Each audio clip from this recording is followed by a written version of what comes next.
Assalamualaikum Pak Yakin. Waalaikumsalam warahmatullahi wabarakatuh, Putri. Bagaimana kabarnya hari ini, Bapak?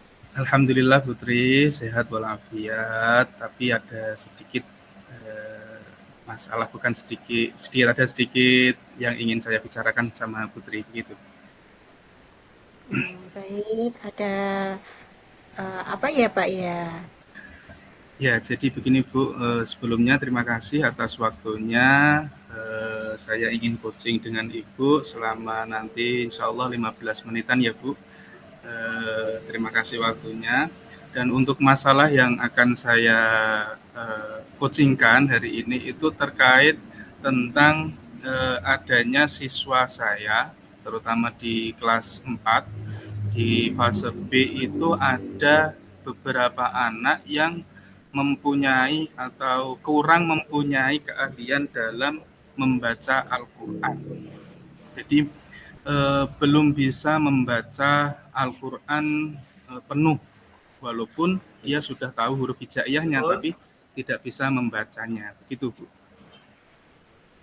Baik, jadi anak-anak Bapak kurang bisa membaca dalam Al-Quran ya. Yeah. Menurut Bapak, dari skala 1 sampai 10, kira-kira anak Bapak ini dalam posisi mana ya? Bu Lini kok sendirian, Bu Lini? Kemampuan untuk membaca Al-Quran tadi. Pak saya terpental. Ya. Ya ditunggu dulu, Posisi sabar. skala sementara ini masih dalam 7 ya. Ya 6 sampai 6 lah gitu, Bu. 6 sehingga 6 skalanya 6 lah. Yang belum bisa membaca Al-Quran itu skalanya 1 sampai 10 itu 6. Oke, masih dalam posisi 6 ya. Untuk itu, menurut Bapak Yakin ini, apa yang membuat anak-anak Pak Yakin ini kurang mampu dalam membaca Al-Quran ya, Pak? Ya. Jadi gini ya Bu, dari kenapa saya membuat posisi atau levelnya skala 6 itu karena memang dari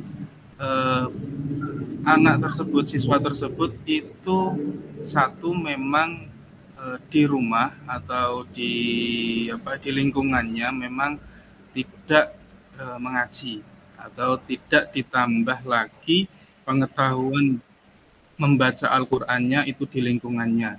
Sehingga secara otomatis kalau hanya mengandalkan di dalam sekolahan mungkin bisa, tapi memang prosesnya agak lama. Terus yang kedua, karena ada banyak sekali yang masih dalam level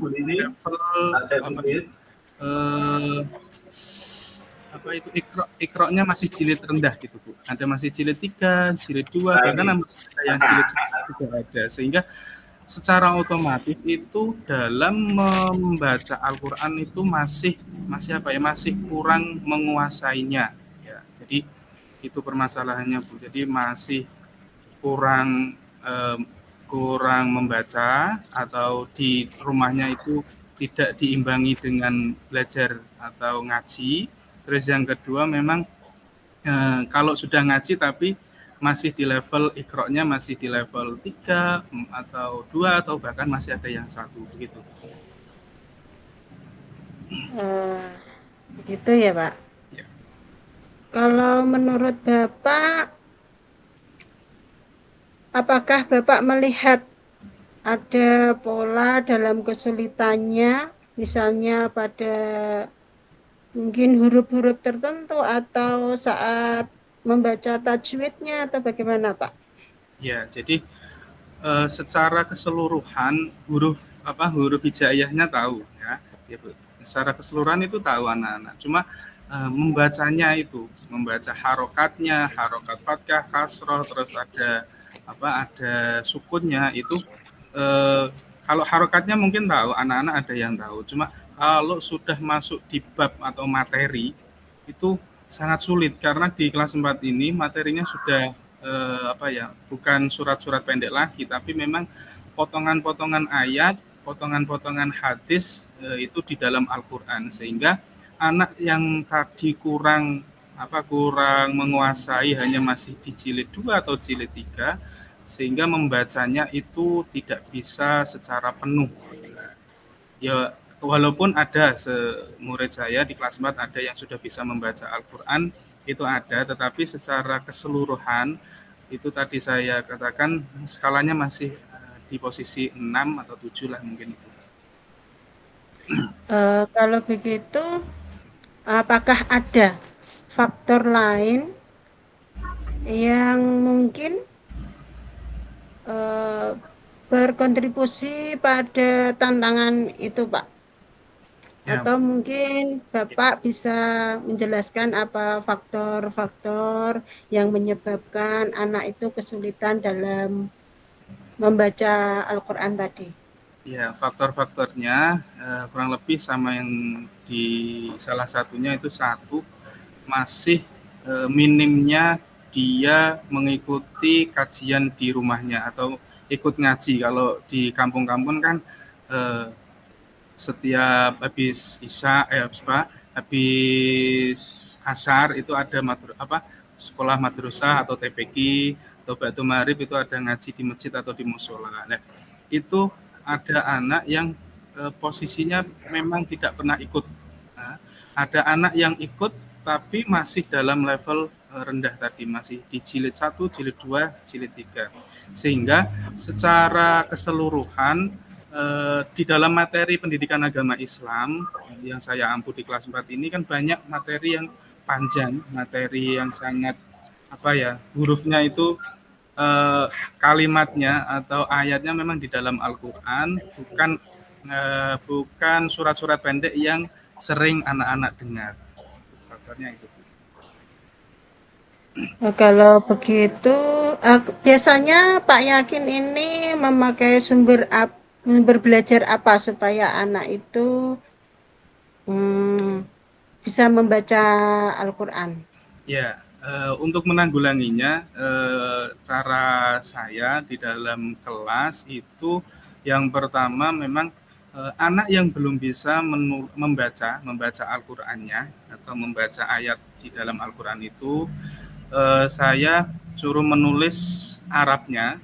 Ya, jadi yang pertama tetap menulis Arabnya, terus yang kedua setelah itu di bawahnya ditulis menggunakan abjad. Jadi misalkan Alhamdulillahirabbil alamin, anak tersebut menulis menggunakan bahasa Arab, terus bawahnya ditulis Alhamdulillahirabbil alamin tapi menggunakan huruf abjad. Jadi secara otomatis anak tersebut bisa membaca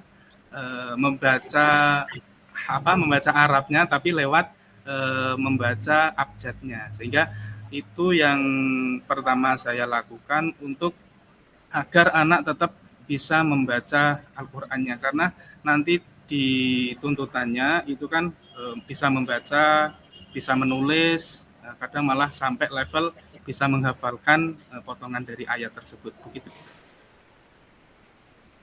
Kemudian rencana apa yang Bapak akan lakukan untuk mengatasi ya supaya anak tadi bisa membaca Al-Qur'an lebih lancar lagi ya, Pak?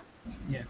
Jadi untuk rencananya saya awal tadi memang mendampingi anak untuk tetap mengikuti proses pembelajarannya. Satu, misal yang anak tadi yang sudah bisa membaca Al-Qur'an ya langsung membaca. Kalau yang belum bisa membaca Al-Qur'annya, saya suruh menuliskan teks abjadnya. Itu atas bimbingan siapa? Ada saya itu biasanya bukan menuliskan langsung, membacakan teksnya.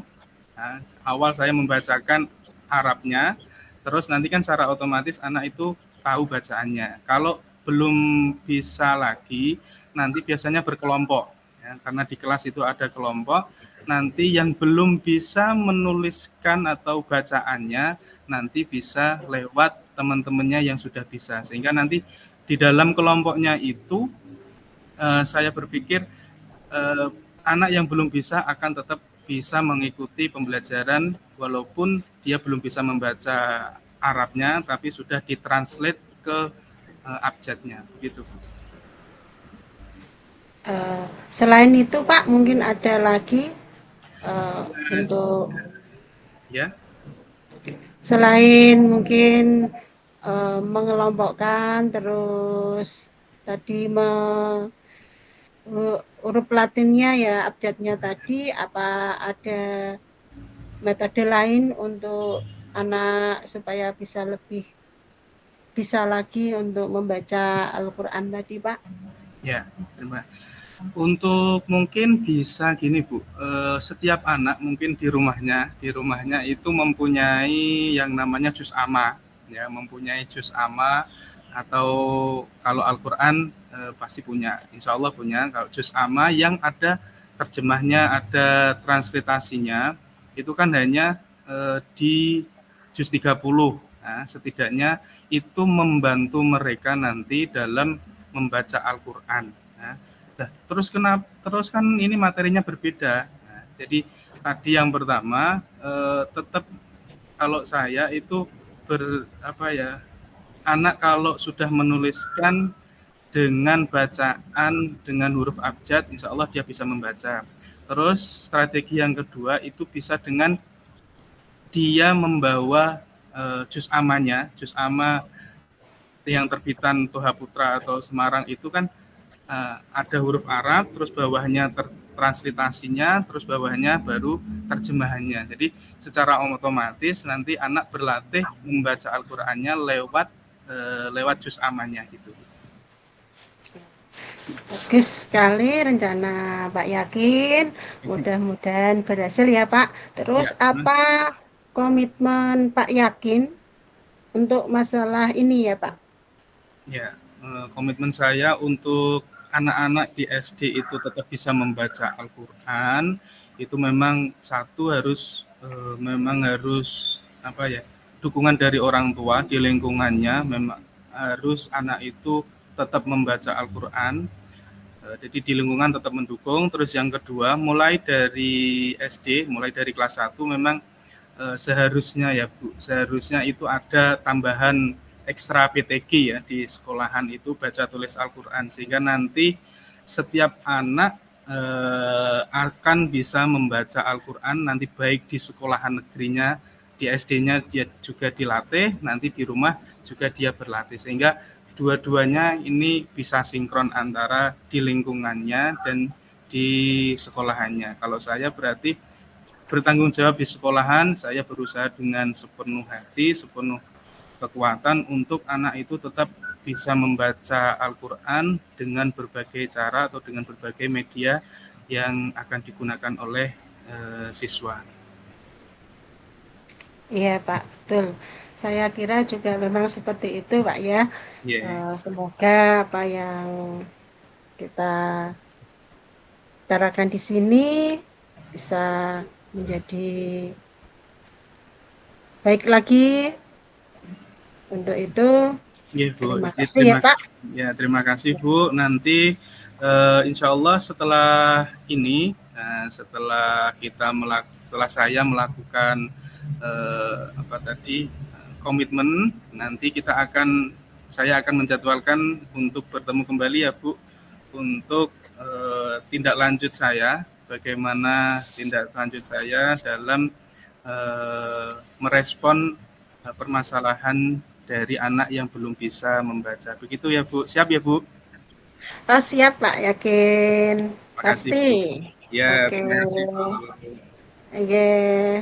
Sama-sama Pak Yakin. Assalamualaikum. Sampai ketemu lagi. Waalaikumsalam warahmatullahi wabarakatuh. Terima kasih matur suwun Putri. Oke. Sama-sama.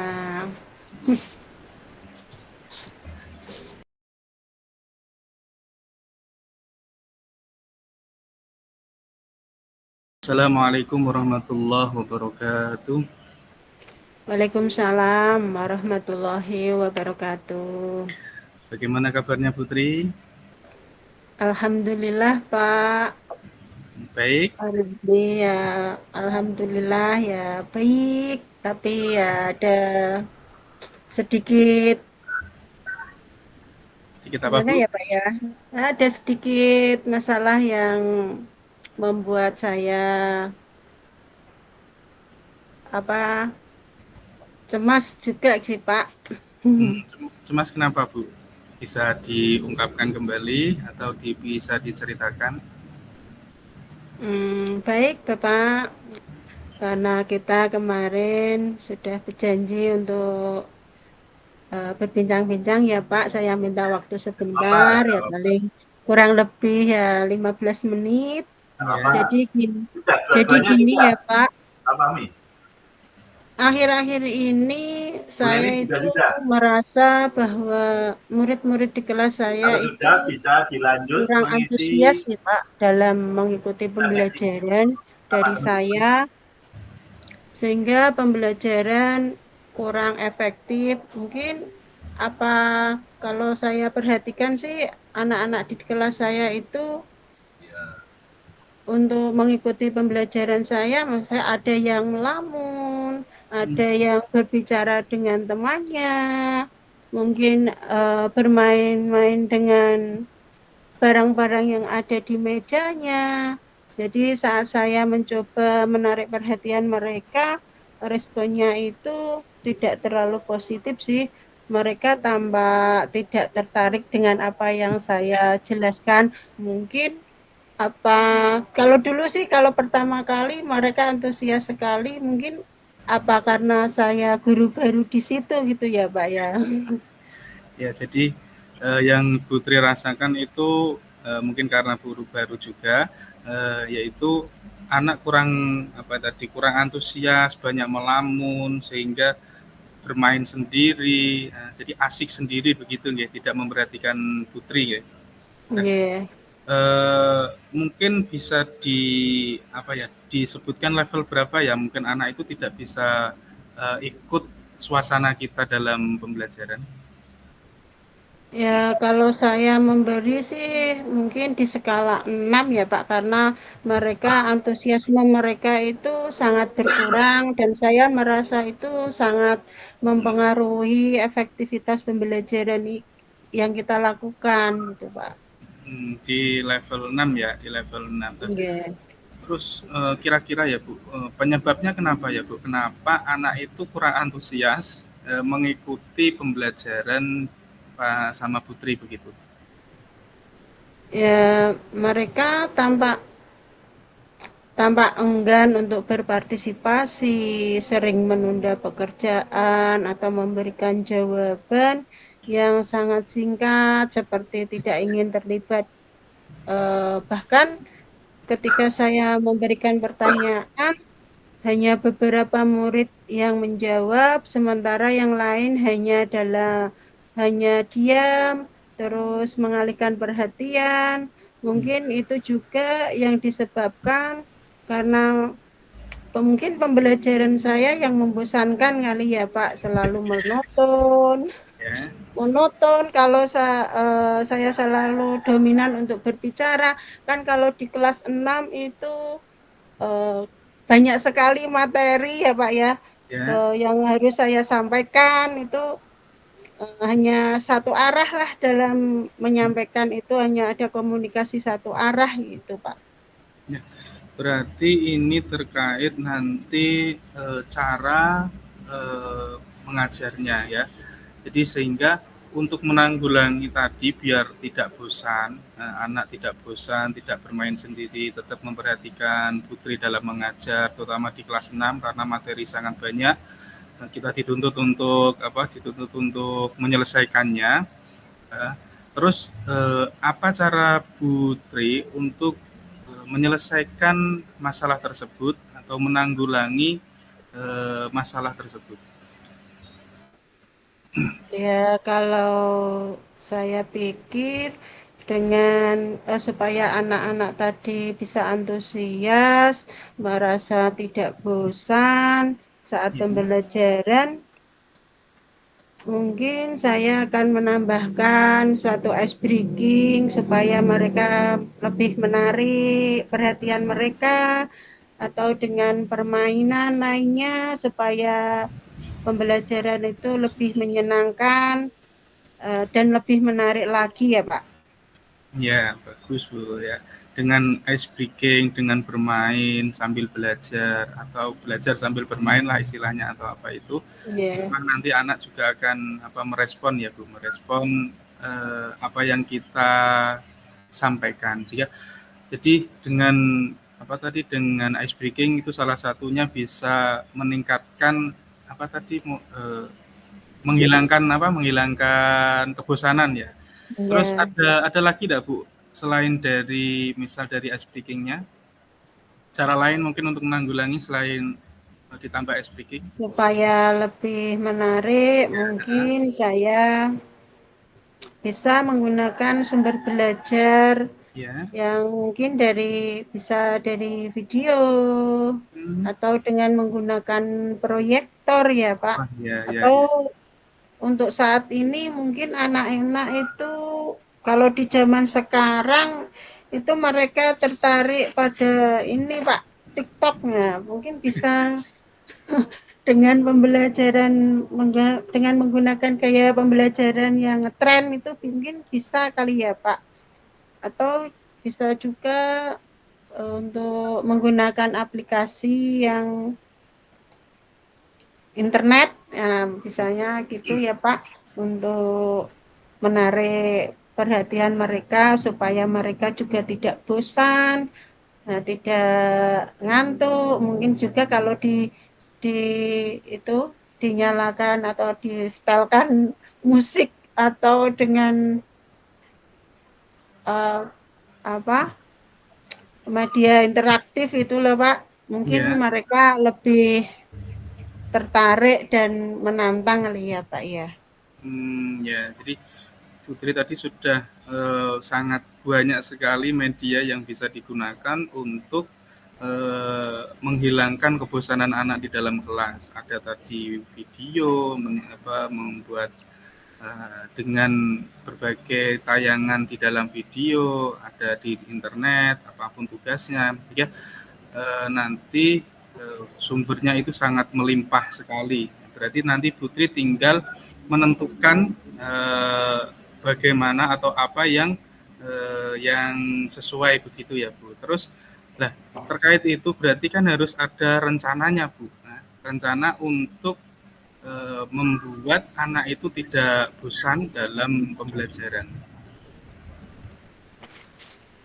Rencana saya selanjutnya ya itu Pak, mungkin dengan saya merangsang Dua-duanya, pembelajaran yang dua-duanya. menyenangkan dengan Tapi menggunakan sumber kemarin pasti belajar yang beragam seperti tadi yang kedua-duanya. sudah saya sampaikan, mungkin ada Persis video seperti kemarin. YouTube, Ini harapan kita lebih mungkin lengkap. Instagram, Canva atau TikTok atau yang lainnya. Terus mungkin yang kedua saya akan memberikan tugas itu sesuai dengan minat minat dari peserta murid. Ya, saya akan melaksanakan mungkin dengan pembelajaran yang berdiferensiasi sehingga murid tidak terkesan dipaksa, tetapi mereka memang senang untuk mengerjakan tugasnya masing-masing sesuai kebutuhan mereka. Mungkin dengan menggunakan bentuk video, gambar, atau laporan yang lainnya gitu ya Pak ya. Ya, jadi rencana Ibu tadi dalam pembelajaran itu bisa menggunakan berbagai media untuk menarik minat siswa ya, untuk menarik minat siswa sesuai gaya belajar mereka begitu ya. Setelah melakukan nanti rencananya, komitmen apa yang bisa Ibu terapkan untuk tetap dalam menjalankan Pak rencana Ju, Bu itu Junita bisa agar kita mengisi bisa kelompok refleksi. Persis seperti terlaksana kemarin, dalam tapi lebih lengkap. menjalankan pembelajaran dan tidak membosankan. Bisa diunduh di WA kemarin. Formnya sama pasti. Ya, untuk komitmen saya akan membuat rencana pembelajaran yang menyenangkan Bu tadi Nini sudah selesai, dengan Bu, keduanya? menggunakan banyak sumber belajar Nah, berarti untuk bisa langsung mengisi eksplorasi refleksi. materi sehingga Mari. murid-murid saya dapat menjalankan Merdeka Belajar dan saya akan membuat murid-murid saya senang dalam mengerjakan tugas sesuai minat dan bakat mereka masing-masing ya Pak. Misalkan bakat sesuai minat mungkin yang apa ini Pak, kan ada anak yang hanya bisa atau cepat dalam menangkap pembelajaran itu melalui visual Ya, atau hanya dengan melihat gambar ya, atau dengan ini ya Pak namanya apa?